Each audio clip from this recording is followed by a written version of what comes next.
안녕하세요. 저는 딸아이를 키우고 있는 돌싱녀입니다. 저는 약 8년의 결혼 생활을 정리하고 이혼을 하게 되었는데요. 제가 이혼을 하게 되는 그날 TV에서나 보던 천벌이 있다는 것을 깨달았네요. 모두들 제 이야기가 궁금하실 텐데 지겨운 서로는 이만하기로 하고 바로 시작해 보겠습니다. 재미나게 들어주세요. 저와 남편은 결혼 7년 차를 맞이하고 있던 부부였어요. 저희에겐 눈에도 넣어도 아프지 않은 5살 된 딸아이가 있었습니다. 이제 5살이니 싫고 좋음을 표현하고 제법 대화가 통하긴 하지만 아이는 아이인지라 육아가 고된 건 어쩔 수 없는 일이었죠. 고된 육아와 사회생활로 지친 남편과 저 사이엔 사랑보단 동료애가 가득했고 그랬기에 어느 순간부터 사랑한다는 말 대신 힘내자, 수고했다는 말이 오가고 있었어요. 그렇다고 해서 그런 관계에 불만이 있다던가 섭섭함은 없었어요. 죽고 못 살아 결혼까지 했다고 한들 언제까지나 사랑만으로 살 수도 없는 노릇이고 남편과 제 사이에 사랑이 지고 피어난 동료애는 사랑이 밑바탕 되었기에 가능한 것이라 생각했기 때문이었어요. 이렇듯 남편과 제 사이엔 동료애라도 있었는데 시댁과의 관계에선 미운정만 남은 상태였어요. 아니, 미운정도 아닌 그냥 미운 상태였어요. 그 이유는 제가 아들을 못 낳았다는 이유 때문이었는데요. 남편은 누나 3명의 아들 하나로 아들 하나를 낳기 위해 갖은 노력을 다해 겨우 낳은 아들이었죠. 그런 아들이 결혼을 해서 딸 하나만 낳고 아들 소식이 없으니 그 원망들이 만만한 저를 향해 쏟아졌어요. 간혹 시누이들이 이런 사실을 알고 제 편을 들어주며 이런 말을 해주곤 했어요. 엄마, 아들 소식 없는 걸 왜 올케한테 뭐라고 그래? 아들 낳고 싶다고 생각만 하면 낳게 되는 것도 아니란 걸 다른 사람도 아닌 엄마가 더 잘 알면서. 그러고 이세 문제는 쟤들이 알아서 할 문제지 엄마가 나서서 이래라 저래라 할 문제가 아니라고. 그러니까 제발 올케 좀 그만 괴롭혀요. 이런 말을 듣고도 시모는 무시하기 일쑤였는데 가끔 입을 연다면 이런 말을 하곤 했습니다. 출가 외에는 조용히 해. 이건 우리 집안 문제니까 넌 네 시댁일이나 신경 쓰라고. 이렇듯 출가 외인이라 줄을 그어버리는 시모를 보며 시누이들은 혀를 내두르며 한숨을 쉬었고 저의 편을 더 들어주려고 했지만 시누이들도 시누이 가정이 있으니 단단한 방패막이 되어주기란 힘든 것이 현실이었어요. 시부는 저에게 아들 하나 못 낳은 며느리라고 제 말에는 대답도 하지 않고 무시했고 시모는 갖은 말로 저에게 상처를 주곤 했습니다. 멀리 떨어져 살았던 터라 자주 오갈 수 있는 건 아니었지만 전화로 하는 시집살이 또한 만만치 않았기에 저는 정신적으로 피폐해졌어요. 시모는 적어도 일주일에 한 번은 꼭 전화가 와 저를 닥달하곤 했는데 그때마다 주제는 손자가 주를 이루었죠. 어디니? 바쁘니? 지금 회사라서요. 무슨 일 있으세요? 예, 네가 지금 회사 다닐 때니? 회사 다닐 시간에 병원이나 다녀보란 말이야. 아니면 점집이라도 가보던가. 이대로 우리 집 대 끊어놓을 생각 아니면 뭐라도 노력이라도 좀 해보란 말이다. 어머님, 제가 병원에 가고 싶다고 한들 아무 소용없는 거 아시잖아요. 그이가 하윤이 하나면 만족한다고 하는데 제가 뭘 더 어쩌겠어요. 저 혼자 병원 가서 되는 것도 아니고. 저한테 계속 이러지 말고 하윤이 아빠를 먼저 설득해 보세요. 너도 설득 못하는 걸 내가 어떻게 설득하니? 넌 네 남편 하나 못 구워 삼고 뭐하니? 내가 정말 너만 보면 답답해 죽겠다. 뭐 하나 제대로 하는 게 없어. 어머님도 설득 못한 어머님 아들 저라고 뭐 되겠어요? 어머님 아버님 마음 모르는 건 아닌데 사실 저희는 하윤이 하나로 만족해요. 요즘 같은 세상에 아들, 딸이 뭐가 중요하다고 매번 이러세요. 그러지 말고 이제 포기해 주세요. 정 포기가 안 되면 어머님 아들 먼저 설득하시던가요. 이것 봐. 내가 이럴 줄 알았다니까. 네가 딸 하나 낳고 그걸로 만족한다 생각하고 있는데 아들이 생기겠어? 빌고 또 빌어도 가지기 힘든 게 아들이야. 그러니까 그런 생각은 하지도 말고 뭐든 노력해보란 말이야. 너 아들 못 낳으면 다신 이 집에 발걸음도 못하게 할 테니 그런 줄 알아. 오지 말라고 하면 누가 겁이라도 먹는 줄 알았는지 으스대며 말하는 꼴을 보니 참 코웃음이 다 나오더라고요. 그렇게 해주시면 저도 감사하죠. 어머님이 먼저 그렇게 말씀하셨어요. 아들 못 낳으면 시댁에 올 필요도 없다고.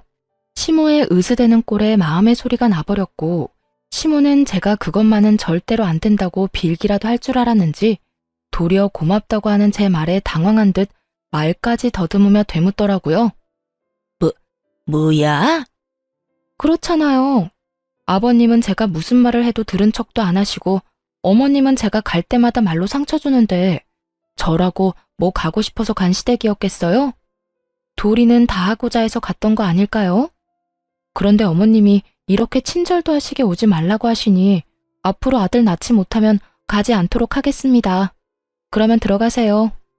귓등으로 듣는 것도 하루 이틀이지 어느 순간부턴 저도 제 할 말은 하며 살게 되었고 시모는 그때마다 파르르 하며 화를 냈지만 그 순간뿐 다시 연락이 오곤 했어요. 하루가 멀다고 어느 날은 임신 종용, 하루는 옆집 개가 출산을 했는데 순혼만 낳았다. 이런 말을 듣고 있노라면 정말 정신병에 걸릴 것만 같더군요. 이런 모든 것들이 너무 힘들어 남편에게 하소연이라도 하고 있으면 언제나 결론은 남편이 시모에게 다시 이야기한다는 말이었어요. 여보, 오늘 또 어머님 전화 오셨어. 글쎄 오늘은 아들 못 낳을 거면 시댁에 오지도 말라고 하시더라. 그래서 안 간다고 하고 끊어버렸어. 끊고 나서도 내가 왜 이런 말을 듣고 있어야 하나 싶더라니까.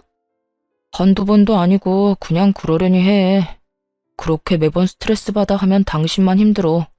정 안 되면 나한테 전화하라고 말하라고 해. 사실대로 말하면 되지. 당신은 둘째 가지려고 하는데 내가 싫어한다고.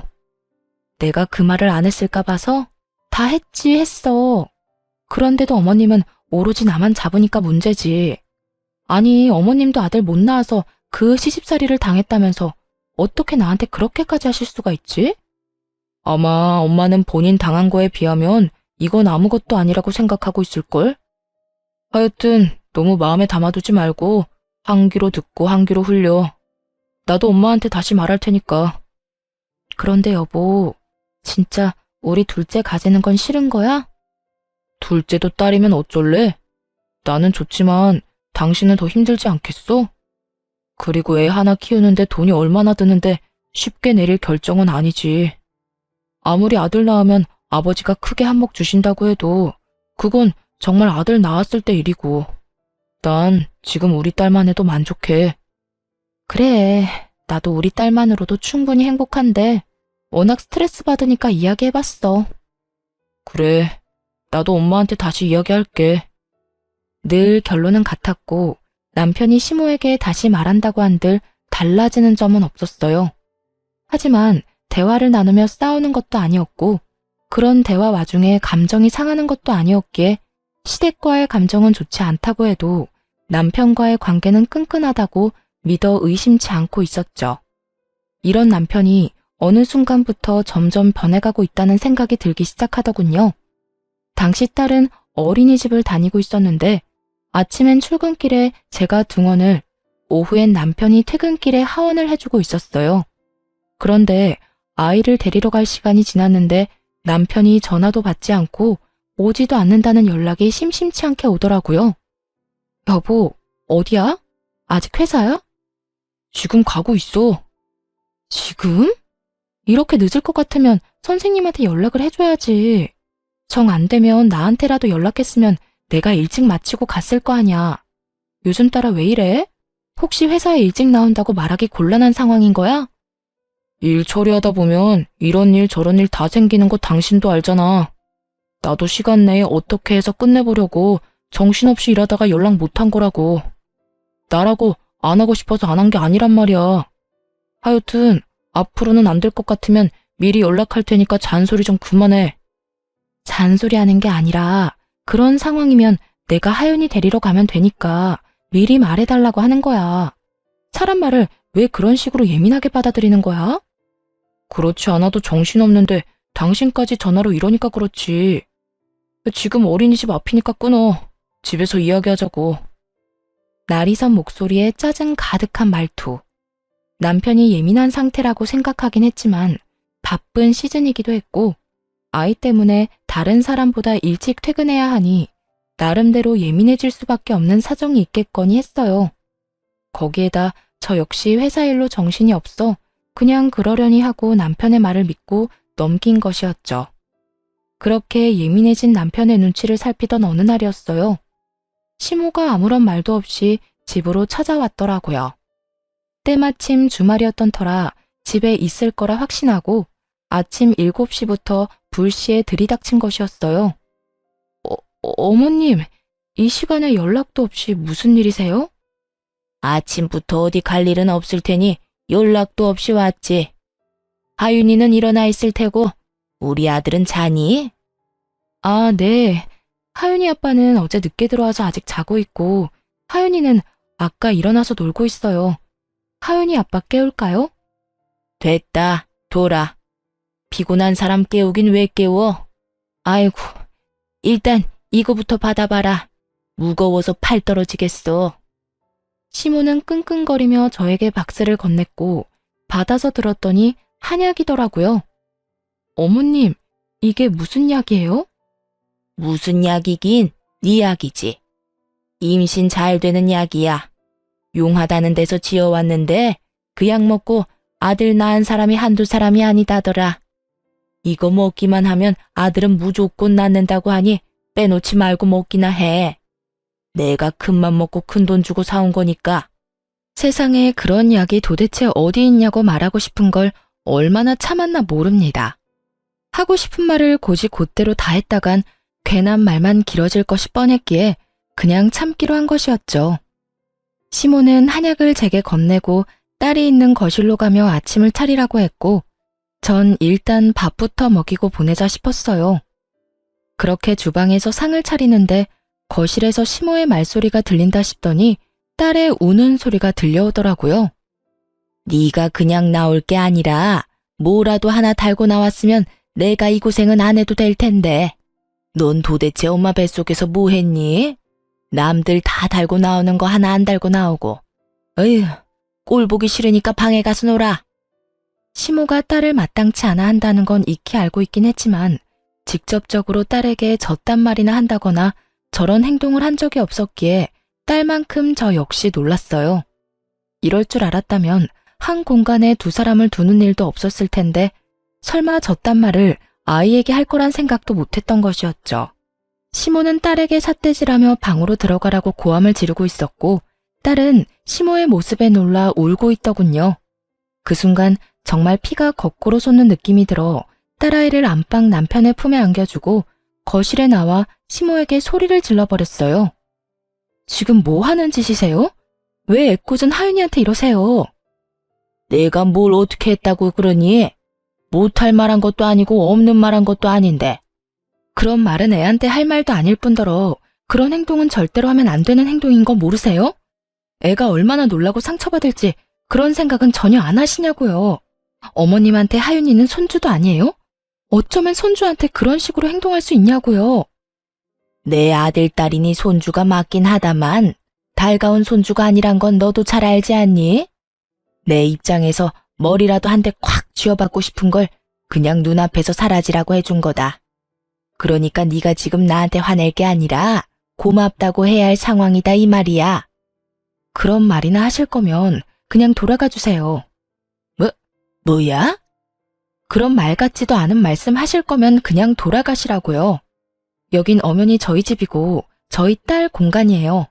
저희 공간에서 그런 말 하는 거 저 굉장히 불쾌하고 싫습니다. 그러니 돌아가 주세요. 이미 전 시모와 마주하기도 싫은 상태였고 그랬기에 당장 나가라는 제 말은 꽤 단호했어요. 시모도 그걸 느낀 것인지 하나마나한 아들 집 유세를 펼치며 저의 길을 누르려고 애쓰더군요. 이게 어디 시어미한테 가라 마라 명령질이야? 너희 공간? 웃기고 있네. 여긴 엄연히 내 아들 집, 내 아들이 사는 공간인데 왜 내가 나가야 해? 난 못 나간다. 절대 못 나가. 시모는 어깃장을 놓으며 고함을 지르고 있었고 그런 시모의 고함에 남편이 방에서 나오더라고요. 이미 잠에서 깨 울던 딸을 달래주느라 한껏 지친 모습으로 말이죠. 도대체 이 아침부터 이게 무슨 일이야? 엄마는 이 아침에 여긴 왜 왔어? 당신은 왜 아침부터 그렇게 화를 내는 거고? 당신, 엄마가 우리 딸한테 뱃속에서 남들 다 달고 나오는 거 하나 못 달고 나왔다고 구박하는 것도 모자라 애한테 꼴 보기 싫다고 방에 들어가라고 화까지 내셨어. 그 덕에 우리 하윤이는 지은 죄도 없이 혼나서 울고. 난 다른 건 다 참아도 우리 하윤이한테까지 이러는 건 못 참아. 그러니까 당신이 지금 빨리 어머님 모시고 나가. 당장. 너 지금 이 시어미를 내쫓기라도 하겠다는 게야? 네. 저는 제 자식한테 함부로 대하는 사람을 저희 집에 두고 볼 수만은 없네요. 그게 어머님이라 할지라도 말이에요. 저의 흥분은 결혼 생활 이래 최고조에 달해 있었고 남편은 그런 제 모습에 한숨을 내쉬더니 노발대발 중인 시모를 잡아 끌고 집을 나가버리더라고요. 남편이 시모를 데리고 나가버린 후 아무래도 남편이 돌아오면 말싸움을 할 것만 같았어요. 그렇지 않아도 많이 놀랐을 딸아이에게 그런 모습까지 보여주고 싶지 않았어요. 그래서 딸아이를 친정에 맡기고 돌아와 남편을 기다렸어요. 이참에 확실하게 마무리 지어야 한다는 생각이 강하게 들더군요. 그렇게 제가 마음을 다잡는 사이 남편이 집으로 돌아왔고 대화를 시작했어요. 여보, 앞으로 한동안 당신 집이랑 멀리하고 지내고 싶어. 다신 이런 상황 우리 딸이 겪게 하고 싶지 않아. 오늘 일은 엄마가 심했단 거 나도 인정해. 그런데 아무리 그렇다고 해도 그건 아니지. 당신이 우리 집 하나뿐인 며느리인데 말이 좋아야 한동안이지. 그 말은 그냥 연을 끊겠다는 말하고 같은 말이잖아. 그건 앞으로 어머님, 아버님 행동에 따라 달라지겠지. 지금처럼 계속 나랑 내 딸 무시하고 구박하면 연이 끊길 테고, 그렇지 않고 있는 그대로의 우리를 받아들여 준다면 다시 왕래하고 지내지 않겠어? 나도 무조건 연을 끊겠다는 말이 아니야. 단지 이런 식은 아니라는 거야. 어린애가 뭘 안다고 애한테 그런 말을 하냐 이거야. 심지어 어머님은 그런 행동을 해놓고도 본인이 잘못했다는 인지조차 없으셔. 그런 사람을 내 딸 곁에 계속 방치하겠다고? 난 절대 싫어. 방치하겠단 말이 아니잖아. 피할 게 아니라 부딪히면서 설득하자는 말이야. 이런 일 있었다고 연을 딱 끊어버리면 부모님이 우릴 뭐라고 생각하겠어? 미워하기만 하다가 결국 그렇지 않아도 미워하는 우리 딸을 더 미워하시겠지. 당신은 그런 걸 바라는 거야? 애초에 그게 잘못된 거야. 어떻게 본인들 손주를 그렇게 미워할 수가 있는 거냐고. 아들이 아니라 딸이라서? 그런 이유로 미워하는 티를 애한테 팍팍 내는데 그런 게 잘못됐다는 거 당신은 정말 몰라서 그래?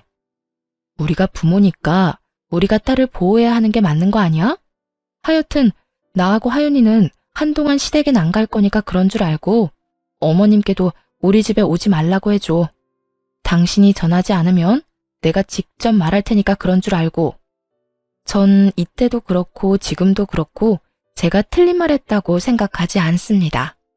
시모의 행동은 선을 넘었고 상식을 벗어난 수준이었어요. 시부모님 입장에서 손이 귀한 집에 손주 한번 안아보지 못해 섭섭하고 안달이 난 마음을 이해하지 못하는 것은 아니었어요. 하지만 본인 아들이 그렇게 둘째는 싫다고 하는 가운데 그 비난의 화살을 저와 제 딸에게 쏘아버리는 건 저로서는 절대 용납할 수도 용납해서도 안 되는 일이라 생각했습니다. 그래서 전 남편에게 제 뜻을 굽히지 않고 말하게 되었고 남편은 그저 시댁의 입장에서만 생각한다 싶더니 결국 저의 성격을 트집잡아 화를 내기 시작하더라고요. 당신 진짜 이런 사람이었어? 무슨 여자 성격이 이렇게 대쪽 같아? 좀 아닌 것 같아도 상황에 따라서 좀 굽힐 줄도 알아야지. 하나부터 열까지 무조건 당신 말대로 당신 뜻대로 다 해야 그 직성이 풀리는 거야? 이런 상황이니까 굽히지 않는 거야. 내가 지난 결혼 생활 동안 이렇게까지 싫다고 한 적이 있었어? 누구보다 잘 아는 사람이 왜 그런 식으로 말해? 아, 됐어. 당신한테 진짜 실망이 크다.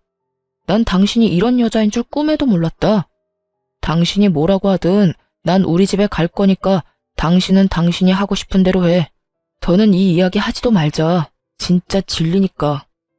치열한 말다툼 끝에 남편은 마음대로 하라고 아주 큰 소리를 지르며 방으로 들어가 버렸고, 그렇게 저희의 각방살이가 시작되었어요. 다음날 딸을 데리러 친정에 갔더니 엄마가 굳은 표정으로 절 조용히 부르더라고요. 딸, 너 이것 좀 봐라. 굳은 표정으로 엄마가 저에게 건네준 것은 다름 아닌 딸이 그린 그림이었어요. 딸, 남편, 저로 추정되는 사람이 나란히 서 있는 그림이었는데, 도무지 이상한 점이 없는 그림을 건네주는데 엄마의 표정이 너무나도 굳어있어 의아했죠. 이게 왜? 무슨 문제 있어? 나도 아무 문제가 없는 줄 알았는데 하윤이가 이 그림을 그렸길래 내가 누구냐고 물어봤는데 글쎄 이 여자가 네가 아니라 언니라고 하더라. 내가 몇 번이나 물었는데 계속 언니라고 그랬어. 아빠 친구 언니라고. 이게 무슨 일이니? 뭐? 확실해? 엄마가 아니라 언니래? 그래. 몇 번이나 물어서 애가 짜증을 다 내더라니까. 너 정서방이랑 무슨 일 있니? 이거 엄마가 보기엔 보통 일 아닌 것 같아. 엄마의 말대로 보통 일은 아닌 것 같았어요. 물론 아이의 말을 100% 신뢰할 수 있는 건 아니었지만 같은 말을 반복해서 한다는 건 그만한 이유가 있기 때문이었죠. 결국 전 남편을 믿기 위해 남편에게 사람을 붙이게 되었습니다. 이렇게 오해만 쌓여나가다간 우리 부부 사이에 모르긴 몰라도 큰일이 벌어질 것이 뻔했기 때문이었죠. 흥신소의 연락을 기다리면서도 얼마나 바라고 또 바랐는지 모릅니다. 제발 딸의 착각이기를, 제발 제 결혼 생활의 종지부를 이런 식으로 찍게 하지 말아달라고 말이죠. 하지만 저의 이런 바람과는 달리 흥신소에서 전해온 소식은 제 결혼 생활의 끝을 알리고 있었고, 제가 모르고 있던 현실은 정말 충격 그 자체였습니다. 안녕하세요, 사모님.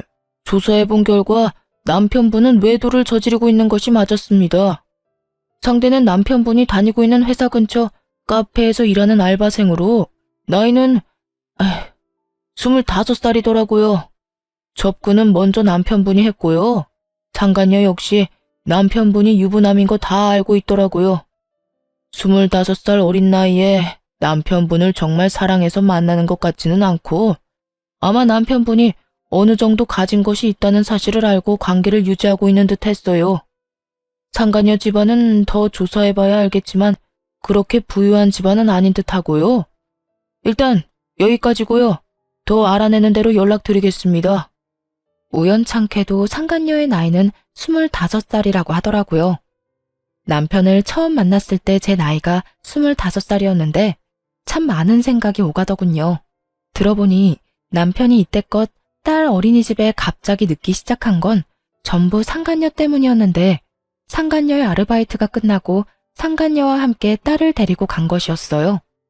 상간녀의 아르바이트 시간을 비교해보니 계산이 되더군요. 딸과 함께 남편과 상간녀가 찍힌 사진을 보는데 정말 치가 떨렸어요. 외도를 저지른 것도 치가 떨리는데 그 더러운 현장에 딸도 함께 데리고 있었다는 사실이 저를 더욱 화나게 했어요. 그 모진 순간들에도 저는 남편을 정말 믿었는데 그랬기에 지금까지 버틸 수 있었던 것이었는데 처음 안 순간부터 해서 지금까지 함께한 세월이 얼만데 어떻게 그런 우리의 시간을 이런 식으로 마무리하게 만드나 싶더군요. 남편에 대한 배신감은 생각보다도 컸고 외도 사진들을 보며 얼마나 울고 또 울었나 몰라요. 연애 시절 저를 향하던 남편의 미소를 사진에서 보는 순간 전 아이를 위해서라도 이혼을 해야만 한다는 생각이 들더군요. 더는 남편에겐 저와 딸이 있는 가정은 필요 없어 보였으니까요. 그렇게 전 친정 부모님께 모든 사실을 털어놓고 딸을 부탁드리고 이혼 준비를 시작했어요. 증거가 명확한 덕분에 이혼 준비는 수월하게 진행되었고 마무리가 될 무렵 상간녀를 찾아갔습니다. 어떤 여자인지 직접 보고 싶었거든요. 상간녀가 일하는 가게에 들어서는 순간 저를 알아본 상간녀의 표정이 순식간에 굳더군요. 저는 주문도 하지 않은 채 테이블로 가서 앉았고 그런 제 테이블로 상간녀가 물을 가지고 와 맞은편에 앉더라고요. 무릎을 꿇고 비는 건 아니더라도 최소한 죄 지은 얼굴이라도 할 줄 알았는데 예상과는 달리 상간녀는 당당하게 저에게 이런 말을 했어요. 남의 집장까지 왜 찾으러 온 거예요? 저한테 무슨 할 말이 있다고. 정말 뻔뻔하기가 하늘을 찌르지 않나요? 상간녀는 귀찮아 죽겠다는 표정으로 저에게 이런 말을 했고 전 그런 상간녀를 쏘아보며 이렇게 말해주었어요. 몰라서 물어? 도대체 얼마나 뻔뻔한 인간이길래 유부남이나 만나고 돌아다니나 싶어 그 면상이나 보러 왔는데 생각보다 더 뻔뻔하네. 나 방금 깜짝 놀랐잖아. 너무 당당해서 내가 상간녀라도 된 줄 알았어. 제가 당당하지 못할 이유가 없잖아요. 말이야 바른 말이라고 남편 관리 못한 사람이 잘못이지 제가 무슨 잘못이 있겠어요? 전 그저 제가 좋아 죽겠다는 오빠 마음 받아준 거밖에 없다고요. 아, 그러니까 넌 유부남이든 말든 널 좋아 죽겠다고 하니 불륜을 저지른 것 뿐이라는 거네? 사랑은 죄가 아니다. 이런 말을 하고 싶은 거네? 그렇죠. 오빠가 그러는데 어머님이랑 아버님이 손주 기다린다고 하더라고요. 만약 제가 아들 하나 낳아주기만 하면 그쪽 같은 여자랑은 당장 이혼한다고 하기도 했고요. 나이도 어리겠다, 자궁도 건강하겠다. 낳다 보면 그깟 아들 하나쯤은 시간 문제 아니겠어요? 그러니까 험한 꼴 당하기 전에 스스로 물러나요. 같은 여자로서 걱정되어서 하는 말이에요. 걱정? 참 감동적이네. 가정 있는 남자 만나느라 그렇지 않아도 바쁠 텐데 내 걱정까지 해주고 말이야. 그런데 어떡하지? 난 네 걱정 따위는 필요 없는데. 내 앞에서 자존심 세워봤자 소용없어요.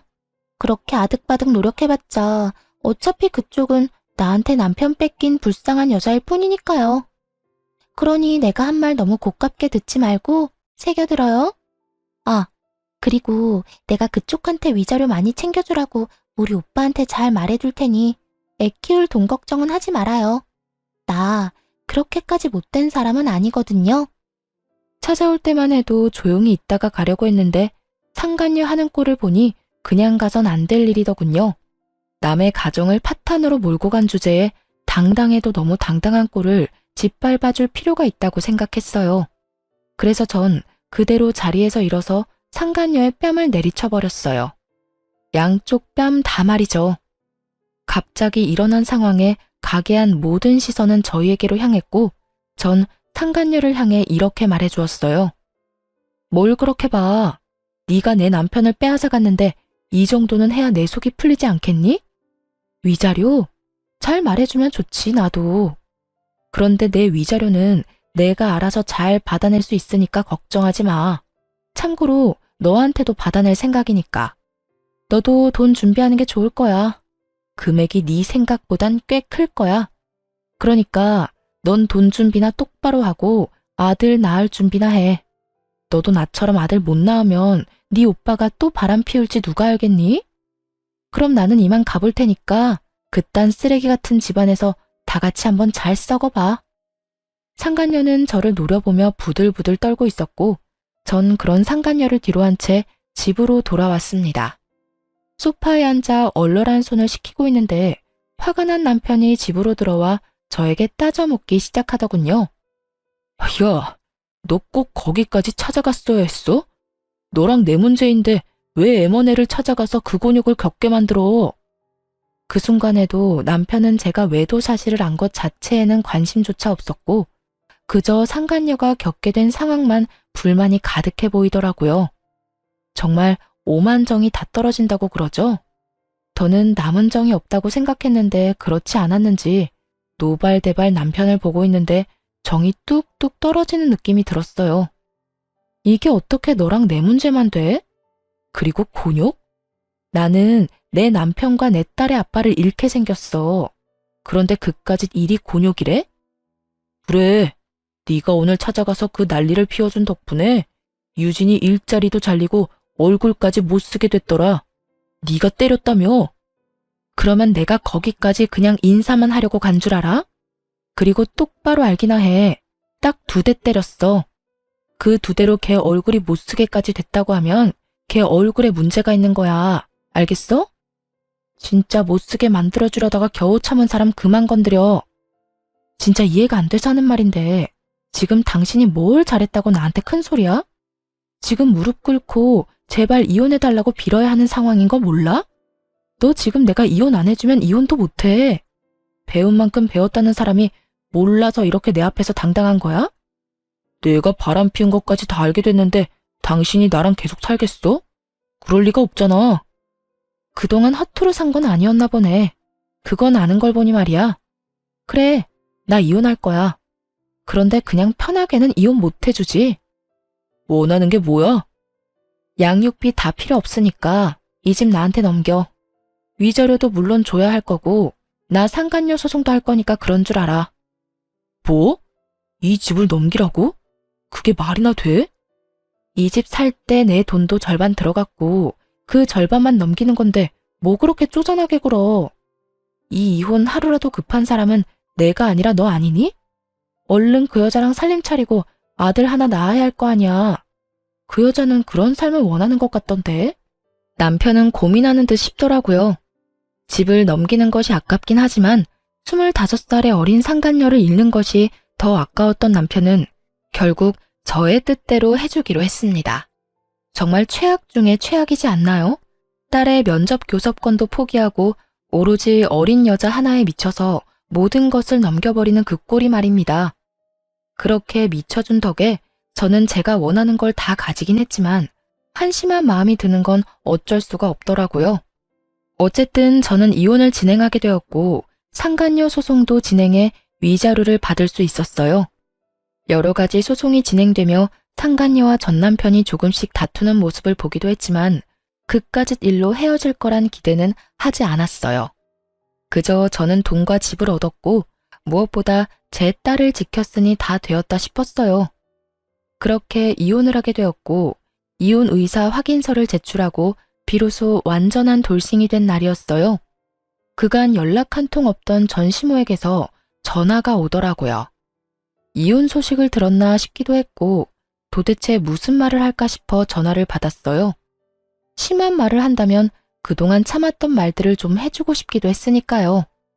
그런 생각을 하며 받은 전화인데 시모는 전혀 예상치 못한 말을 하더라고요. 너 지금 어디니? 왜 병원엔 코빼기도 보이지 않는 거야? 병원이요? 무슨 병원이요? 너 어디 아프니? 왜 아무것도 모른다는 듯이 말해? 네 남편 지금 오늘 내일 하는 거 모르니? 네? 그게 무슨 말이세요? 제 남편이 왜 오늘 내일 해요? 병원에 있다뇨. 너 정말 몰랐니? 연락 못 받았어? 어쩐지 네가 왜 안 오나 했다. 네 남편 그저께 화물차랑 교통사고 나서 지금 병원이다. 사고가 크게 나서 수술을 했는데도 하반신 마비는 피해갈 수 없다고 하더라. 수술 끝내고 나온 지가 언젠데 아직까지 의식도 없다고. 도대체 그 시간에 왜 고속도로 근처에 있었는지 모르겠어.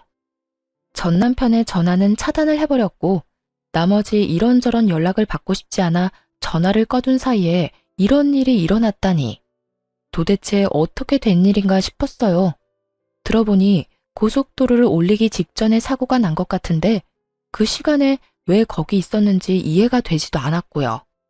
하지만 그런 제 궁금증은 금방 풀리게 되었어요. 어린 여자애도 같이 있었다고 하는데 아니 그 어린 여자가 왜 우리 아들 차에 같이 타고 있었는지 이해가 안 된다니까. 넌 뭐 아는 거 있니? 우리 아들 출장이라도 가던 길이었어? 어떻게 된 사고인지 우리 아들만 저 모양 저 꼴이고 그 여자애는 아주 멀쩡하다니까. 겉모습은 타박상밖에 없는데 뇌를 다친 건지 입은 꼭 다물고 있어서 내가 답답해 죽겠다. 너 언제 병원 올 거니? 지금 당장 올 거지? 오는 김에 하윤이도 좀 데리고 오려무나. 혹시 아니? 딸 목소리라도 들으면 정신이 돌아올지. 그래요. 전 남편은 저와의 이혼을 기념하기 위해 상간녀와 여행을 떠나던 도중 사고가 난 것이었어요. 생각보다 크게 난 사고에 남편은 하반신 마비가 되어버렸고 상간녀는 크게 다치지 않아 의식이 돌아오긴 했지만 신분 상승의 꿈을 눈앞에 두고 무산되어 버리자 그 충격에 입을 다물고 있었던 것이었어요. 전 아무것도 모르고 딸아이까지 들먹이며 당장 병원으로 오라는 시모에게 모든 사실을 알려주기로 했어요. 어머님, 아니, 아줌마, 저 이제 아줌마 며느리 아니에요. 무엇이 어쩌고 저쩌고 해? 아줌마? 며느리가 아니야? 네, 저 오늘부로 이혼 확정나서 서류도 다 정리됐고요. 이제부터 아줌마 며느리는 제가 아니라 거기 입 꼭 다물고 있는 그 어린 여자애가 아줌마 며느리예요. 말이 되는 소리를 해라. 저 젊은 여자애가 왜 내 며느리야? 너 지금 어디 아프니? 그렇지 않고서야 그런 말도 안 되는 소리를 해. 아줌마 능력 좋은 아들이 글쎄 25살짜리 여자랑 산다고 가정을 버렸지 뭐예요? 그러니 제가 아니라 그 망연자실에서 아무 말도 안 하고 있는 그 여자애가 아줌마 며느리 아니겠어요? 이제 전 엄연한 남이니까 남한테 전화해서 엄한 소리 하지 말고 예비 며느리한테나 가보세요. 저는 전화를 끊어버렸고 바로 전화기를 다시 꺼버렸어요. 이렇게 좋은 날 더는 방해받고 싶지 않았으니까요. 그렇게 집으로 돌아와 생각을 정리하는데 아무리 생각해도 하늘이 저를 대신해 전 남편에게 복수를 해줬다는 생각이 들더라고요. 그렇지 않고서야 하필 이런 타이밍에 이런 소식을 들을 순 없었을 테니까요. 이런저런 생각으로 만감이 교차하던 그때 전시모가 득달같이 집으로 찾아왔더라고요. 잔뜩 화가 난 채로 저를 남편 버린 여자로 몰아세우기 시작하는데 막장 드라마 작가가 따로 없더군요. 너, 네 남편 불구됐다고 이렇게 버리는 거 아니다. 너 그런 식으로 살면 하늘에서 가만둘지 아니? 모르긴 몰라도 너도 살아가는 내내 순탄하지 않을 게야. 이 나쁜 것, 어떻게 그런 말도 안 되는 거짓말을 하는 것도 모자라 남편은 다 죽어가는데 자기 혼자 이러고 쉬고 있어? 아줌마, 이거 잘 보세요. 내 말이 거짓말인가 아닌가. 두 눈으로 똑똑히 보고 그딴 말도 안 되는 말 계속 하라고요. 저는 혼자 소설을 써대고 있는 전시모에게 외도 증거들을 보여주었습니다.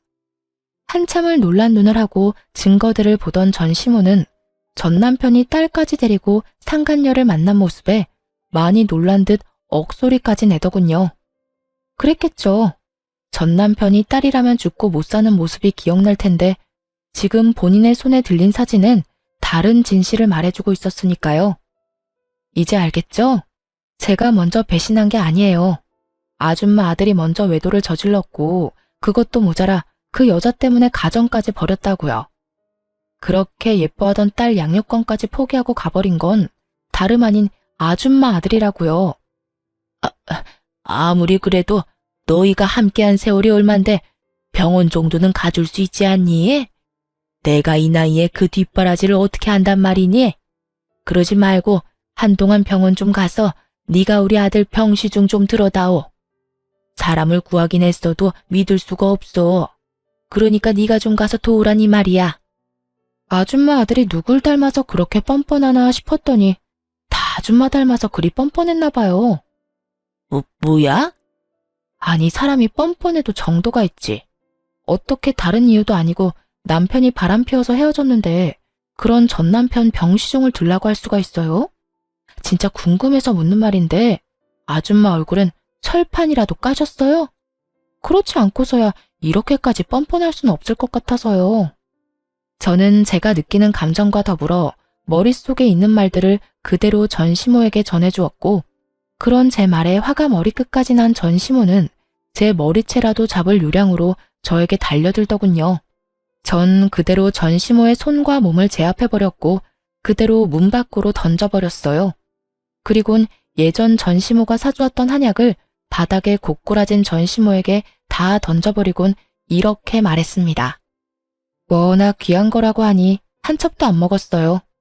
이 귀한 거 버리기엔 아깝고 저는 이제 필요도 없으니 젊은 예비 며느리 가져다 주세요. 평생의 소원이었던 손자는 품에 안아봐야 하지 않겠어요? 아들 몸이 그 모양 그 꼴이라 가능할지는 몰라도 그 여자가 아들 하나는 무조건 낳아준다고 했으니 얼른 가서 잘 구슬려 보세요. 네가 감히 나를 이딴 식으로 대해? 이딴 식으로 대해준 것만 해도 고맙다고 생각하세요. 생각 같아선 없던 죄도 만들어서 경찰에 신고하고 싶은 심정이니까. 감히 여기가 어디라고 찾아와서 이 난리예요? 여기가 어디긴? 여기 내 아들 집이지. 그래, 여기 내 아들 집인 거 잊었니? 너희가 아무리 반반 결혼했더라도 여긴 내 아들 명의로 된 내 아들 집이야. 아참, 그 말 한다는 걸 깜빡했네요.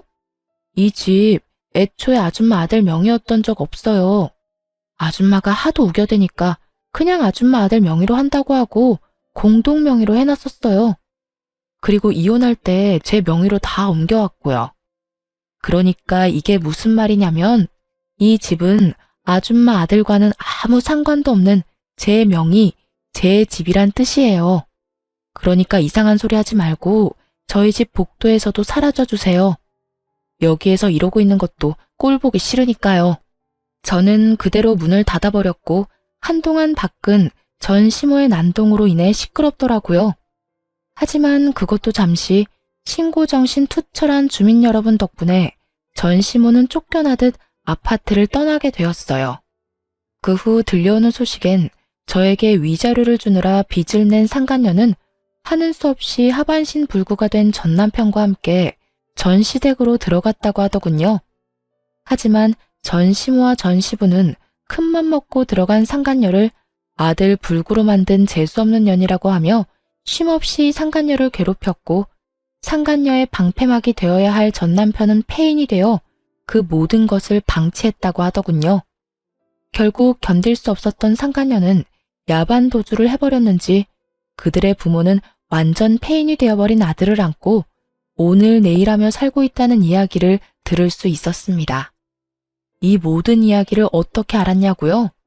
상간녀가 전 시댁을 떠나던 날 밤 저에게 전화가 왔더라고요. 전 남편의 휴대전화에서 제 번호를 찾았다면서요. 번호를 알면 전화해도 되는 사이라고 생각했니? 어떻게 넌 끝까지 이렇게 뻔뻔하니? 내가 오죽했으면 이렇게 전화까지 했겠어요. 아줌마는 나한테 다 이야기해줄 수 있었잖아요. 오빠 식구들이 저런 인간 같지도 않은 인간이라는 거 말해줄 수도 있었잖아요. 그때 그 한마디만 해줬더라도 내 꼴이 이렇게까지 우스워지진 않았을 거라고요.